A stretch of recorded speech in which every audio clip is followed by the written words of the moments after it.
Hello, welcome to Dive into World Building. We are here today to talk about good and bad luck, and there's a lot to talk about with it. So you know, some of the things I thought of were objects that are perceived to have good or bad luck, practices that are supposed to bring you good or bad luck, whether people personify luck, whether people consider that luck is a factor in their in the events of their lives, or whether it's somehow all organized by higher powers.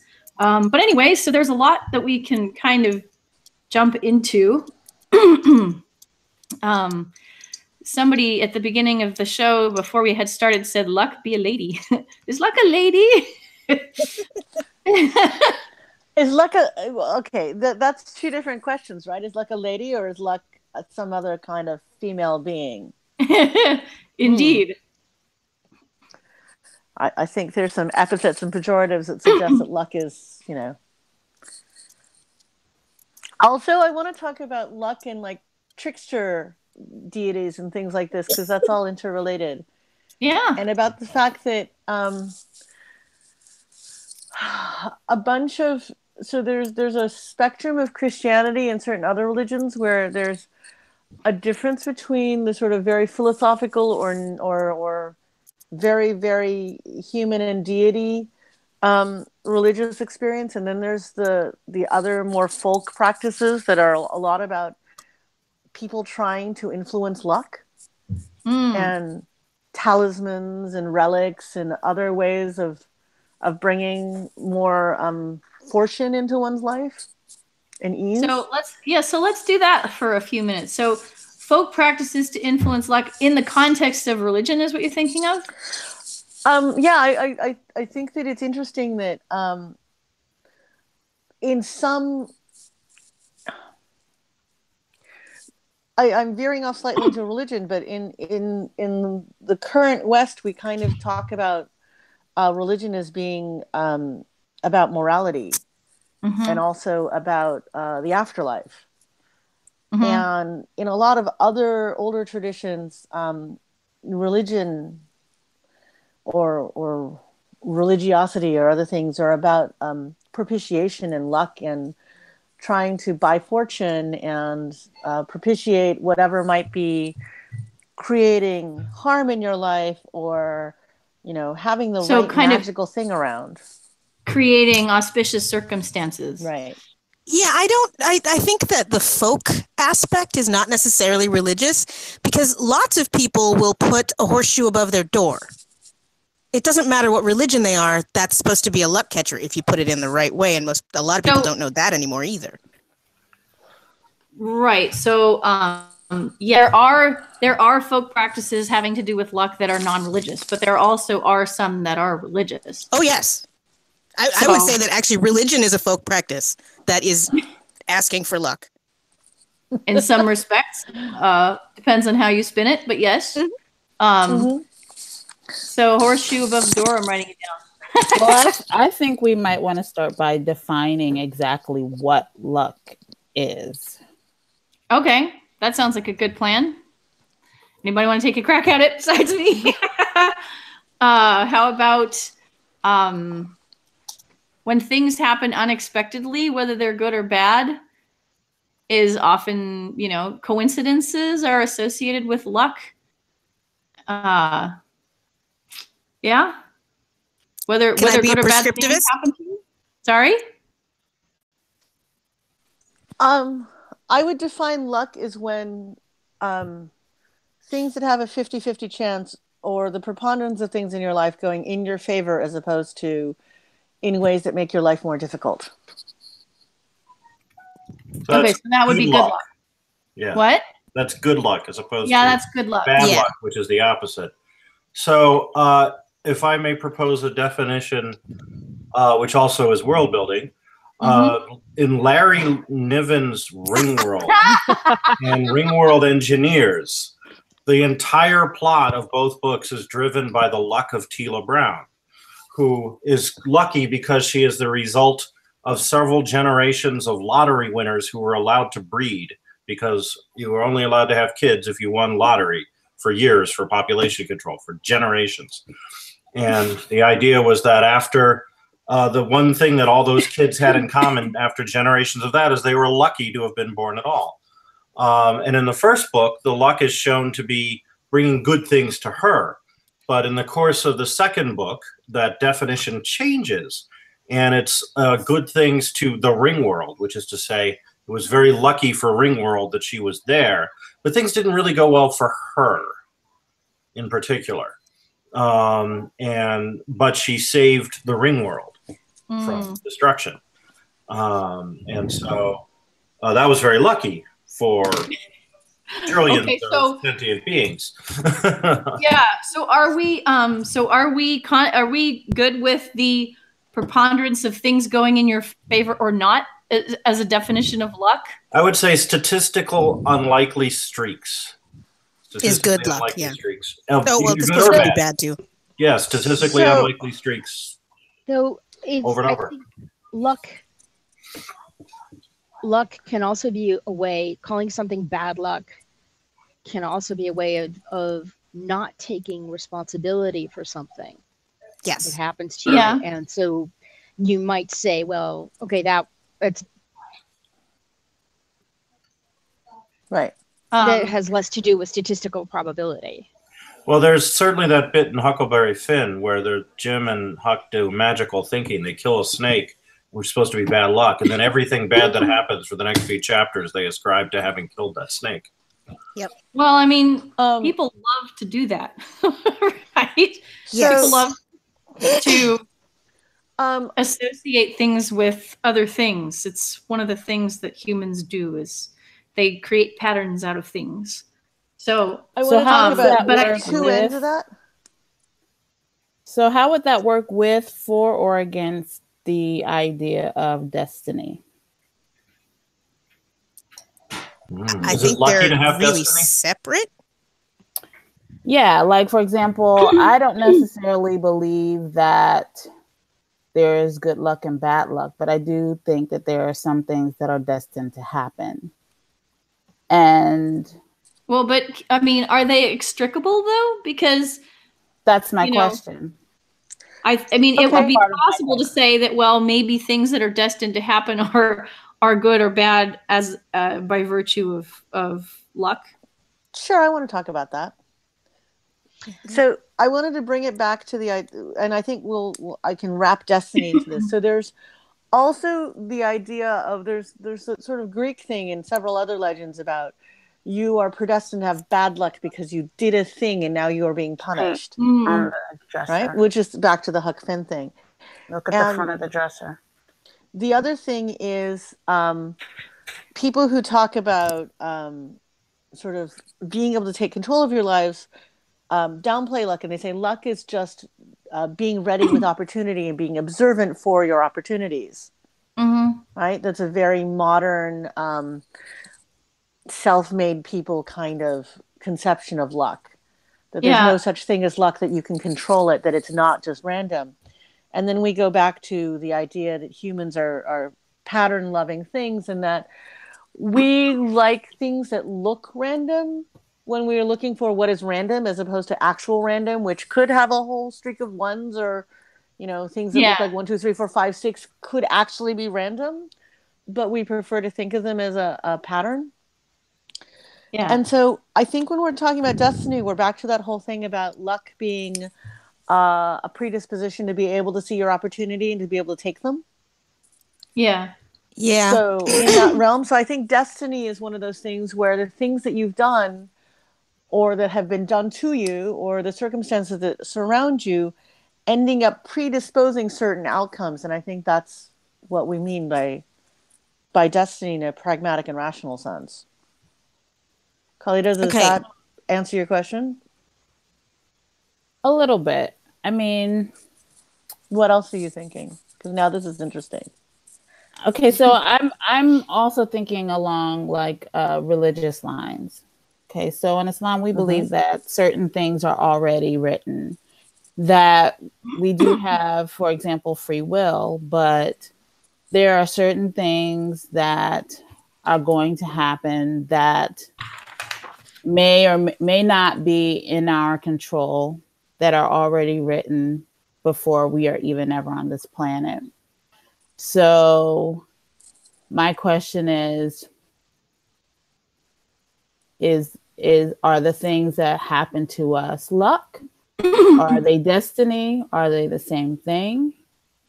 Can we mesh the two? Are they separate things?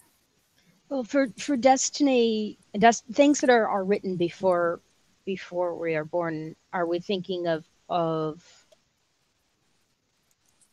grand scheme things or smaller scheme things, like who you are destined to marry? All of the above. Bashert, but particularly in our own personal lives, I would say. Right. So I'm thinking, for example, with the Hebrew word is bashert for who you're going to marry, which is a thing that's planned out before. So or that you would be rich or poor, or that kind of thing. But for a fixed point, like your spouse, you've got different paths that you can take to get there. And you can look at those and say, oh, isn't it lucky that I met that person who introduced me to that other person who convinced me to do this, and therefore I met this person. All right. Whoever, the gentleman who mentioned Larry Niven, thank you so much. That's good. But also, I'm going to do the horrible prescriptivist thing. I'm looking at Wiki, and I'm cutting it down. Okay. Luck is the experience of notably positive, negative, or improbable events. Supernatural interpretations of luck consider it to be an attribute of a person or object, the result of a favorable or unfavorable view of a deity upon a person. Many superstitions are related to luck, although these are often specific to a given culture or set of related cultures and can be contradictory. Yeah.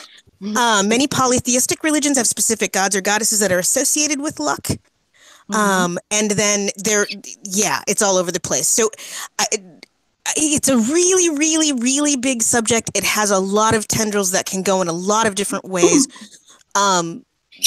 What aspect of luck in world building are we looking at? Well, so how are we going to think about luck as we go into a world building context, right? I mean, because part of why we look at what we're doing in the real world is to say, here are some of the options that might work for a secondary world, or for, for a far future practice, or any number of things that one runs into in fiction, right? Mm-hmm.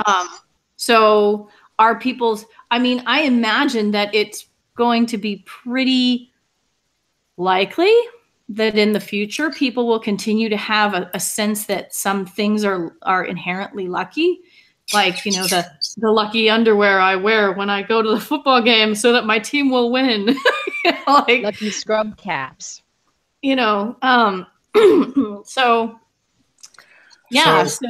So one of the really nice details in the reimagined Battlestar Galactica was, as the pilots in their first season were going out to fight Cylons, they all touched this photograph on the way out of their dorm, which is totally a fighter pilot thing to do, because they have all these luck rituals, like to come back alive, that was in World War II and World War I, and them doing that was a great bit of world building. There were no lines about it, no one spoke of it, it was never talked about. It was just something the characters did, which gave it verisimilitude.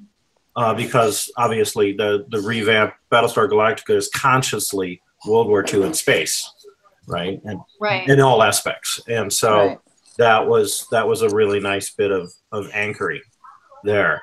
And again, like with Huck Finn, what the characters think of as luck can be a totally different thing from what the reader and the writer think of as lucky or unlucky, right?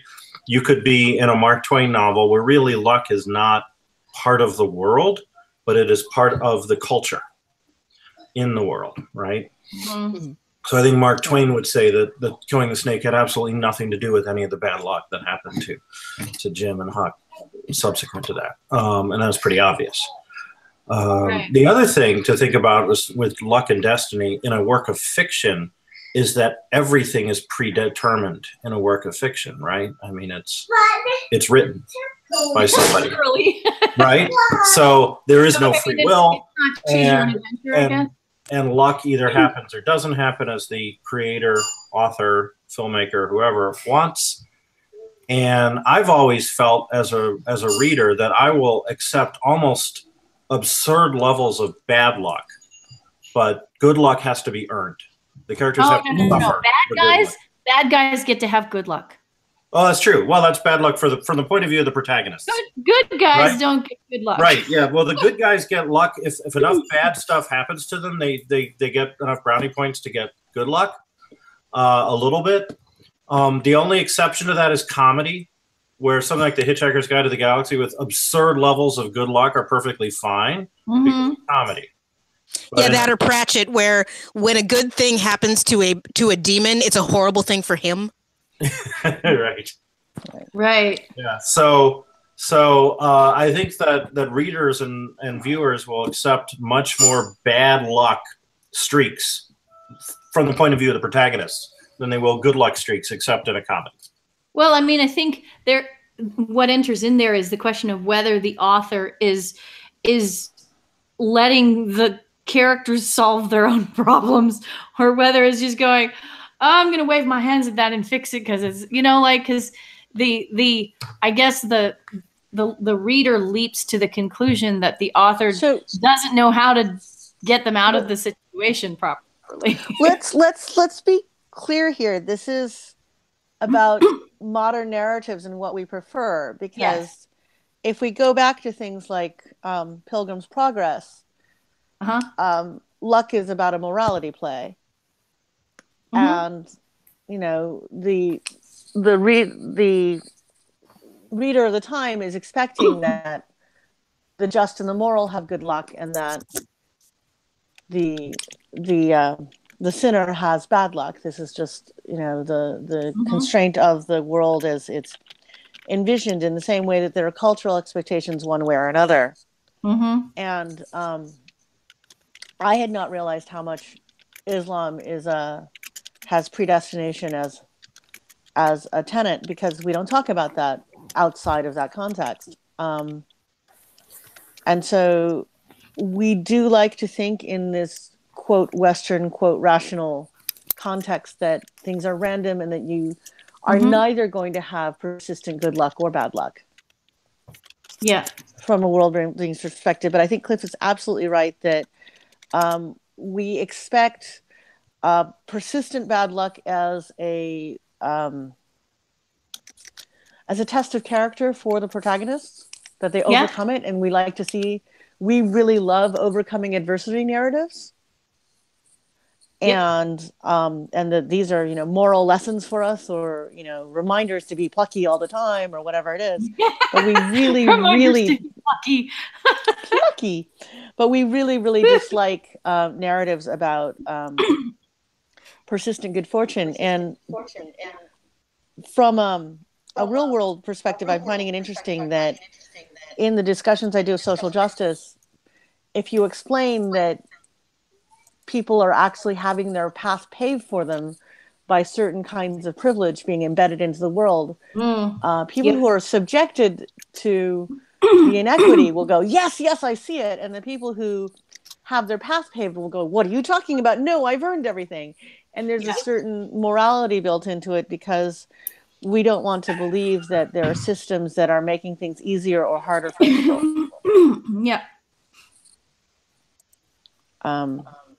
Because as much as we want to believe in luck, we want to actually, in this current culture, not think that it's predestined or anything else. We want to think that it's the result of hard work and maximized opportunity. Bad luck is a way of avoiding responsibility. Good luck, yes, good luck away your diminishes agency. Our accomplishment in some way, right? Yeah, right. It takes our responsibility away from the good things that happen to us, and so we like to think that we've earned the good things that happen to us, and write off the bad things that happen as not as being Not bad my luck. fault. Yeah. Yeah. Yeah. Perhaps I should Experience with anti-dandruff shampoo. Whoop. Sorry, What were you I saying? had. Perhaps I should mention it's not. I'm not saying this because I have a bird playing with my glasses who won't stop. But yeah, come on, knock it off. Anyway, pay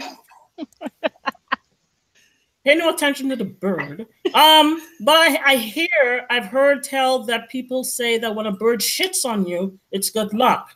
I don't know about that. Well, it is luck, perhaps. I couldn't think I know, I'm a very lucky if you person. have a bird on your shoulder, you've done something to influence the probability, maybe a little. I think me being indoors and having no birds flying around or walking around implies a certain lack of probability as opposed to, say, having the bird on your shoulder. So things happen in the outside world. You're in a zoo, and the chances are a lot higher. But the bird is in flight. Does it count as luck? So if I suddenly have some kind of freak series of events where I end up with bird shit on me, what does that mean? Is it good or bad luck that I was inside and it was utterly improbable that I was shat on, as opposed to walking around outside? Context is important, as always. Well, Yeah. I'm at home right now, and if I were to be mauled by a tiger here at home, that would be incredibly bad luck. I think But if we're you have clear small on that children, one, you yes. could be mauled by a dinosaur. Wait, what part of bad luck is that? If you're mauled by a dinosaur, it's clearly your own responsibility. You talk to your kids about It was your dinosaurs. fault for cloning it in the first place. Yeah, Right, you and brought having it back that to red life, and cape. you stepped in that Bystander. time machine, and that's on you, man. If you cloned a dinosaur and you got mauled by it, that was your destiny. I'm going to tell this to people who own birds. Excellent. And it's the dinosaur's destiny too, right? I know. Right. I just have to say that if the man is running around creating dinosaurs and sets it loose in your neighborhood, I'm not sure that you know, I think that there's context involved in whose fault it is that you got mauled by a dinosaur. Ladders, cats, birds, sidewalk cracks. Ooh, Yeah. stepping on a crack in a sidewalk, that's very Mirrors. specific. You have to have sidewalks. Ladders. Black cats. Yeah, black cats, yeah. Having your path crossed by a black cat can be really awkward if well, my kids have a black cat, and sometimes his favorite thing to do is it appears to be to trip you. Trip you. Yep. That's a cat. Yeah, but this one's a really, really. The other one won't do that. But unaffiliated cats, random Unaffiliated cats. who have no interest in your personal life, have no expectation that you will feed them or pay attention to them. Salt. Yep. Is lucky. Oh, spitting over your shoulder. Just spinning over your shoulder. What? That's a thing. Or putting salt over your shoulder. Throwing Yeah. Yeah, that too. Okay. So the people are just throwing this out, and I'm kind of going, but this is very contextual. Well, sure, but we're learned all of these lucky and unlucky things that are assumed in modern white American culture by having people tell me these things. I mean, and I would just go, okay. And it's really interesting because there are certain things that like people do that just drive me nuts, because the line between etiquette and superstition and luck and transgression is all muddled in my world. And I sit there and I'm like, no, but you're doing a thing that, oh my God. And my emotional reaction is that something terrible is going to happen. Like, not quite literally, but like a flying pot is going to smack you in the head, because this is actually a Japanese folktale, which is literally means that you are being subjected to bad luck. And so some part of my child self on hearing this story absorbed this idea, and I have this kind of inchoate, not quite truly, conscious belief that if you do these things, and it's not about things that are Western superstition bad luck, it's about the things that people do around me that are entrained into me culturally as bad, but that I know that they know that's not bad, but somehow I believe that some kind of mystical force of the universe is going to come and smack them upside the head, even though it's never happened and I don't actually So tell us what some of those things are. The teapot makes me think of Bertrand Russell. Shaking your foot violently at the table, when you have somebody has the jitters, such that it makes the floor shake or the bench shake or the table shake. Mm-hmm. And again, I don't even know if that's actually bad luck in a Japanese context, but I believe that the mystical force of the flying pot of destiny is going to smack you in the hand for doing this. I mean, and I grew up in a Western context, and I've never heard that. However, it is one of those things that the person sitting next to you will probably punch you about after about 5 minutes. Right, but I mean, it could be the flying fist of destiny. Well, I think that Richard Spencer should get smacked by the flying pot of destiny. Yeah, well, now we see that bad luck doesn't work for everybody. Unfortunately, he's a bad guy, so he only gets good luck. Right. So he did get punched in the head. Also, yeah, but not enough times. That was destiny. Okay, so in my world, Donald Trump should have been smacked by the flying pot of destiny many times, but it hasn't happened. So I have to conclude that maybe this is a folk belief. There should have been an avalanche of flying pots for him, right? By now. Right? So, right? But and also the Koch brothers. But anyway, the sky full of flying pots. That it just drives me nuts. And I watch little kids turning themselves into walruses with the chopsticks, and I have this visceral horror. And, when somebody's mishandling their knife and fork, I just look and I'm like, wow, you weren't taught to use refined tableware manners, were you? And I don't have this deep emotional connection to it. Well, it's interesting. I want to start doing things with luck in my writing. Like, I want purple cats to be lucky. And you go, well, purple cats don't exist in nature. And the person just goes, I know. But that's why if you saw one, it would be super lucky. I know, right? Somewhere there is a group of people dyeing cats purple. Okay, but the other thing I want to say is that the thing that you are thinking about subverting current luck is that you just changed the color of the cat. And you didn't do it about, which way does your toilet paper hang? I mean... Well, no, that's determinant upon whether you have cats. But they're totally different things that could be luck or not luck, that are culturally dependent, that we don't always know. And especially, it is a world building thing because people don't always talk about those things because, well, if you talk about it, then that's its own kind of bad or good luck, right? So, so part of the point of talking about this is to say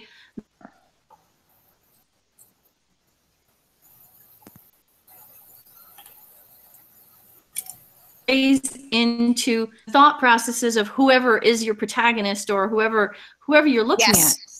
It's because if you go and you write this whole story and luck and how it works are never mentioned, it's potentially a lost opportunity. So, until I did not grow up with Jewish friends who wore a Hamsa emblem, and I don't know where the dividing line is on who does and who doesn't on that, but definitely there's all this evil eye going around all over the place. And I don't know whether it's sort of the thing that proves Campbell, even though I hate Campbell, or if it's just the way that I've been taught these concepts because I've learned about them from white male anthropologists or what's going on. But there's a whole bunch of folk belief on they looked at me wrong, and then my world went weird. So, well, I mean, white men don't like to be looked at.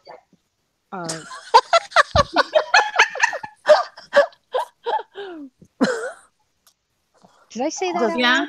I did, didn't I? Evil eye. That is so going to be a Facebook post. I The was evil thinking eye is totally a thing. Yeah. Is it? But it's But is not, it a malediction thing or is it a bad luck thing? It's a malediction that causes bad luck. Okay. Broken mirrors. So Yep.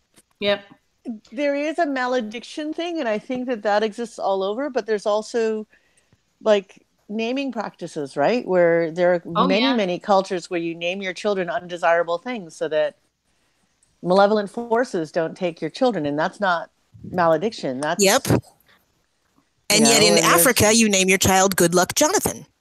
Yeah, I was just thinking about him. Yep. And there's a whole thing about lucky days. And in fact, there are entire naming traditions around what day you were born, and that's the thing you name your child. Especially like Hebrew, the word Gad means good luck. So you name children that. How do you spell it? G-A-D. well, transliterate. Yeah. Yeah. Yeah. G-D and some diacritical mark that I don't know. Okay. Himmeldalet. Yeah. Thank you. Yeah. So yeah, it's weird. I think one of the things that I find really interesting now is that you also get the choice as an author of whether you're going to explain this or not, or whether you're going to have the reader just accept that as a belief system within your world without having to explain it. Yeah. Or having to explain it directly. And then there's things that are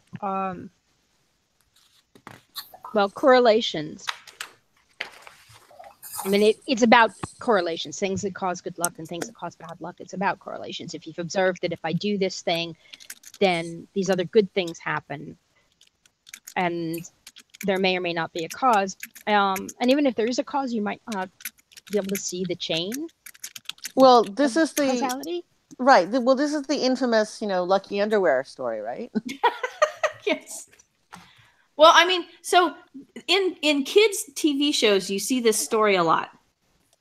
I've seen it at least twice during the lifetime of my children, and I'd say at least once during my own lifetime, where the child has lack of confidence and is given a lucky talisman by a mentor, and gains confidence and is able to do all these things, and then one day loses the talisman, and it's either given back to them ostensibly but not given back to them, or it's sort of like implied that they have it but they don't actually have it.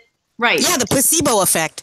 Right. It's that it's Dumbo and the magic feather. I talk about it a lot. I talk about in fact, that's my shorthand for that when I'm doing coaching and whatever. I mention that constructing your magic feather is an important part of learning to act as if you're lucky.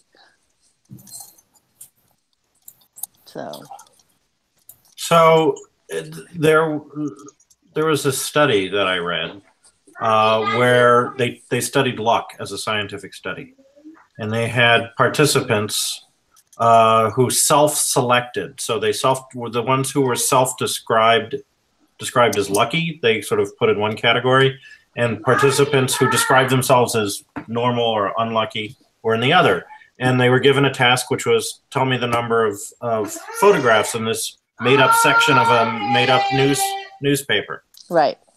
And the people who were normal had an average of like 86 seconds to go to come up with the right answer. And the lucky people had an average of like 7 seconds. And the reason was that on page 2, there was a big ad printed that said, stop counting, the number of photographs is whatever. And the people who were lucky noticed it and stopped counting and said the number of photographs is whatever the number was. And the people who were not self-describing as lucky were doggedly going through and counting and ignoring everything else. And the study concluded from this that lucky people were people who are more open to new information and possibilities and opportunities. do with that what you want. But that was one study, and that's the only study I know that did it. So That's an interesting conclusion, and I had forgotten that conclusion because I've heard that particular study being used by people who are trying to coach success, given other spins. Okay, I'm back. What's Sorry about been That what, not about being open to new things, but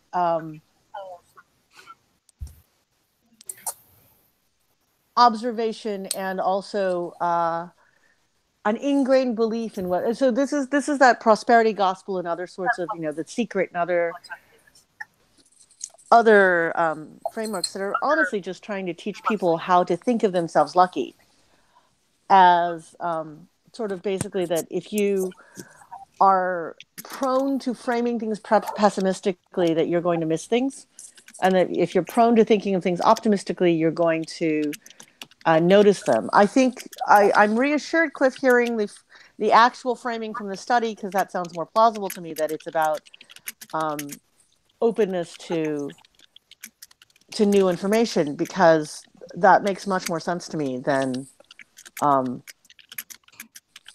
claiming that you're drawing it by being negative or positive.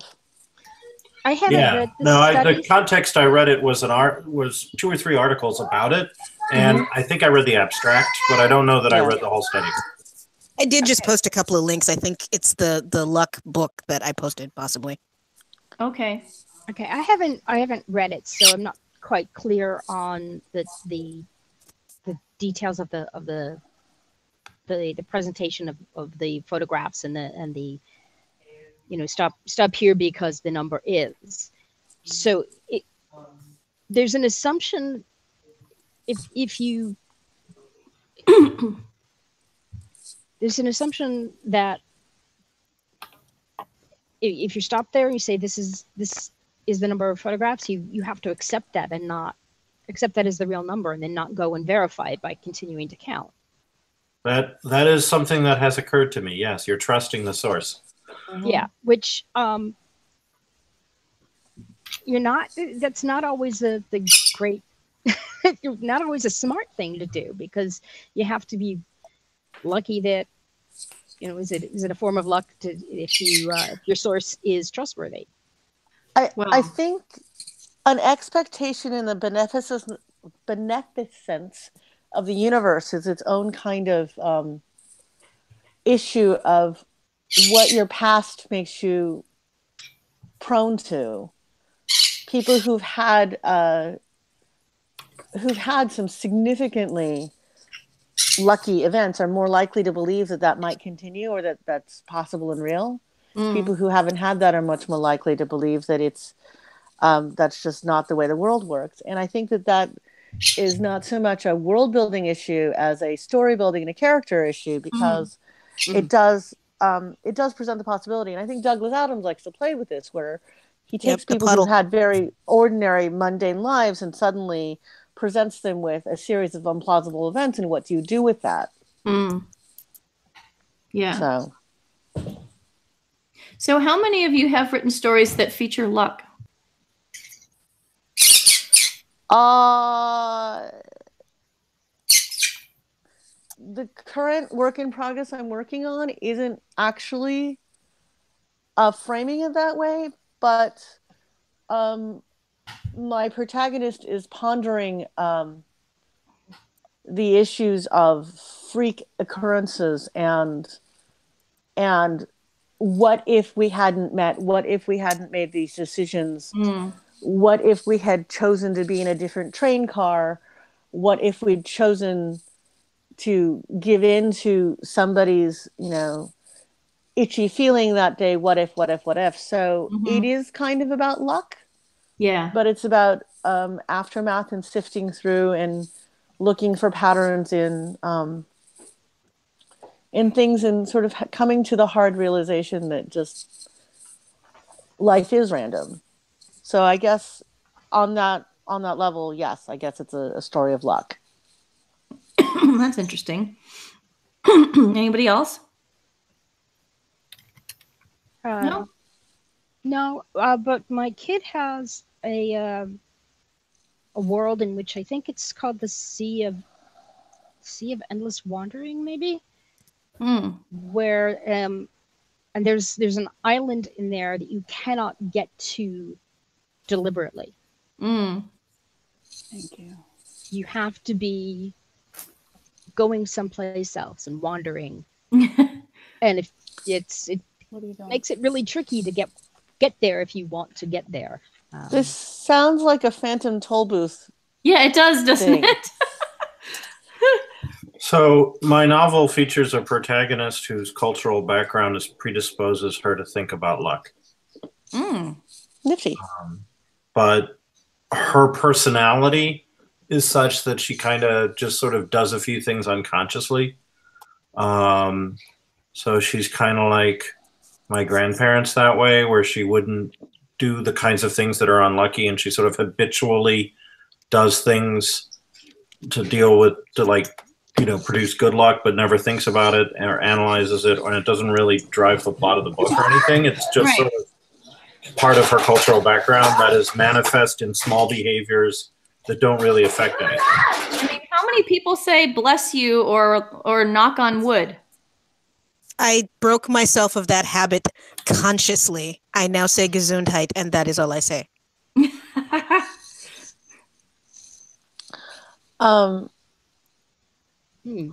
I say bless you or not, depending on who I'm around and whether they'll take offense if I don't. Well, that's practical. That's, you know. The I other was thing, saying Gesundheit, then I had kids, and I started saying bless you because I didn't expect them to get German words early on. So, Well, they might have mispronounced them, but my personal encounter with sort of life habit superstition is also that I'm really reluctant to group things in fours. Unless it's required to for, you know, card games or other things. So when I'm serving food, I often will cut things into smaller pieces. If 4 of something was the logical portion amount, I might have to like cut 2 of them into halves, so that then you have not 4. yeah. It isn't actually a thing I was taught to do. It's a thing that, on the other hand, if I don't do it, it feels like a malediction to me. Yeah. It makes me feel like I'm cursing the person if I serve them 4 of something. Yeah. don't ever go to a Seder. I've been to many Seders, and I just deal with it as being it's a thing of not my culture, it's okay. Which is not the same as, oh my God, what are you doing with the chopsticks? Can I point out that some of this now is starting to sound to me like how we ingrain OCD into our culture? No, I'm not kidding, because Kat, we had this conversation earlier about how do you match bread? And like, I've never even thought about that ever as a thing. And yet people have to, you know, it has to face each other. It has to be in the exact same. No. Okay, stop. Kate is putting it this way that makes us sound crazy. And No, I don't mean crazy. OCD is a thing. All right, but I don't think it's OCD to care about the aesthetics of the sandwich so that everything's lined up neatly, and that you don't have like this thing going on where like the edges are. I know, but the thing about, you know, not having 4s is not about aesthetics. That's about a number. And so I think that in parts of it might be ways to codify those reactions in the culture so they no longer seem so odd. That's not sort of like how Bluetooth earpieces make crazy people seem less crazy because everybody's talking to someone no one can see. But so the thing about 4s is that linguistically, one of the ways you pronounce the word 4 sounds like the word for death. Yes, I understand that. But this isn't just Japanese. This runs through a bunch of different cultures. So it's not always a linguistic moment. The thing is linguistic because it's a sinosphere thing. It's because in Chinese, 4 is death. And so this is why only the Japanese do this thing about 9 is suffering. And I had this moment of just going, oh my God, I have trained myself out of looking for 9s. But there was a time in my life when I had a lot of stuff happening, and I suddenly looked and I went, God damn it, I live in a place with a 9 in it. And it was ridiculous. But this is superstition. I don't know that it's OCD. I mean, the thing about sidewalk cracks. I don't know that the two are necessarily all that separable. Can I interject here? India has numerology too, and their numbers mean other stuff. So I don't know that it's just Japanese or just Chinese or that sort of thing. Look, 13s, right? Oh yeah. Numerology and superstition is as old as numbers. Triskaidekaphobia, and I'm not afraid of that either. Can I interject here? Yeah. I really don't think that it is something to integrate OCD into the culture. I think that's a mistaken notion, and I speak as that as somebody with OCD. Also, bringing in making crazy people sound like they're not too crazy, it smacks a bit of ableism. So I wouldn't agree with that. I wouldn't agree with that as well. Well, it has to do, it's a little bit more about how we interpret certain behaviors that we expect or don't expect to encounter. Let's put it that way. Because sometimes people draw conclusions that are ableist and sometimes they don't. And sometimes that might be the point that you're making in your writing. Yeah. Yep. That too. So we're almost at the end of the hour, and that flew by partly because I lost my internet there for a while. But I did want to mention that I do have something in my Varan world that is good luck and bad luck at the same time, depending on where you are. So I wanted to kind of mention that since it was something that I have done with a fictional thing. So there are these little will-o'-the-wispy things that float all around in my Varan world, and when they're underground, they're completely harmless, and people think of them as being good luck. And I guess the reason why they think of them as being good luck, and this is actually funny because it kind of ties back to what you guys were talking about when I came back from my internet blackout, which is that the wisps are actually attracted to people when people are feeling open-minded.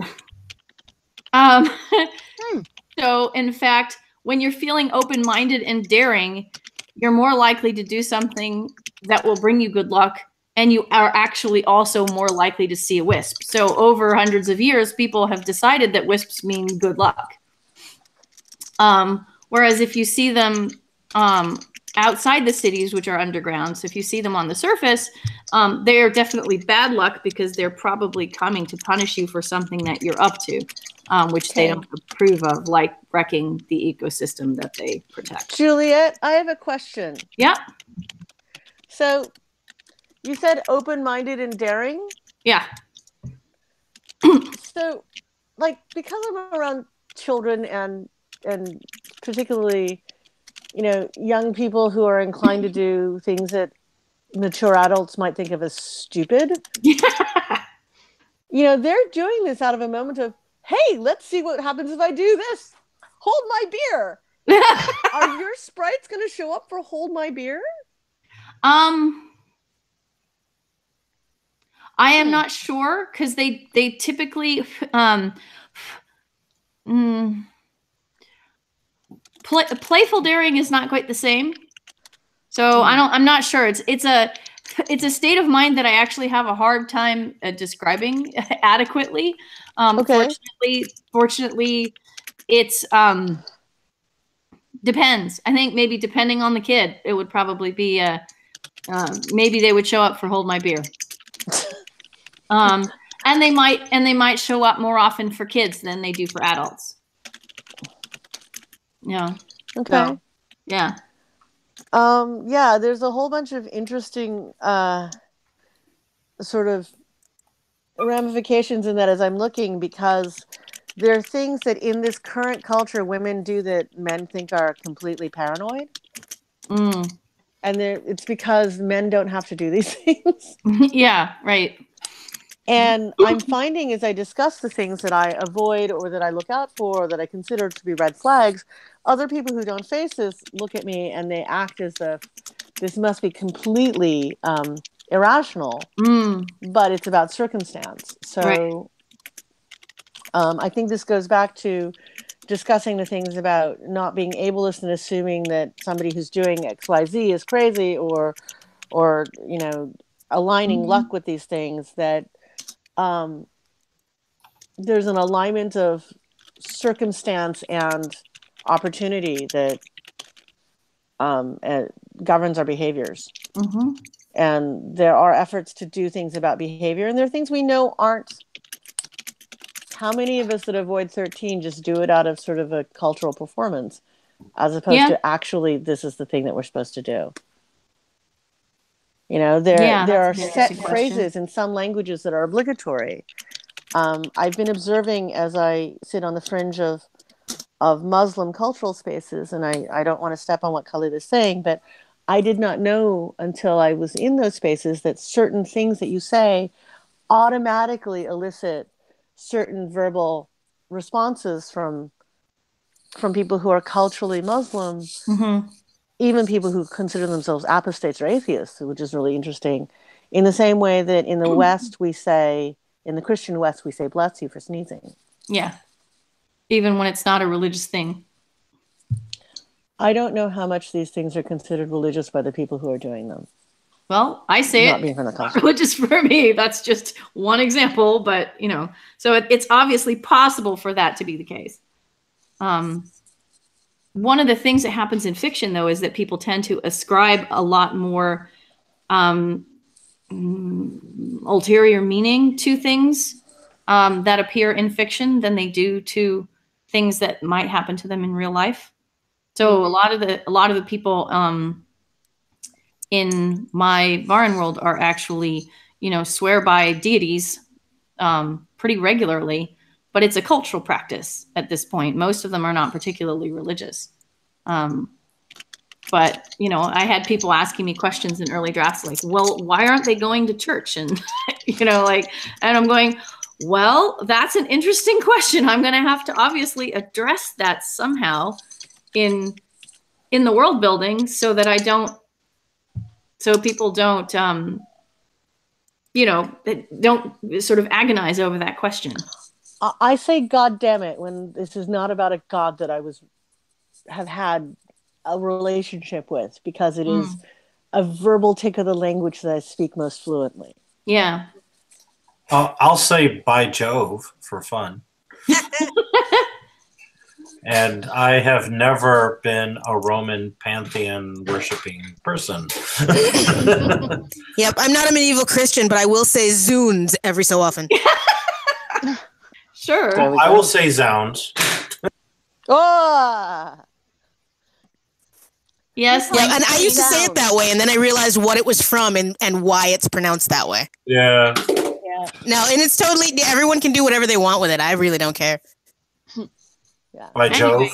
By Jove. I think we're at the end of our hour. So anyway, thank you all for a very entertaining and interesting discussion. And you guys are all awesome. I'm so happy that you were here. So I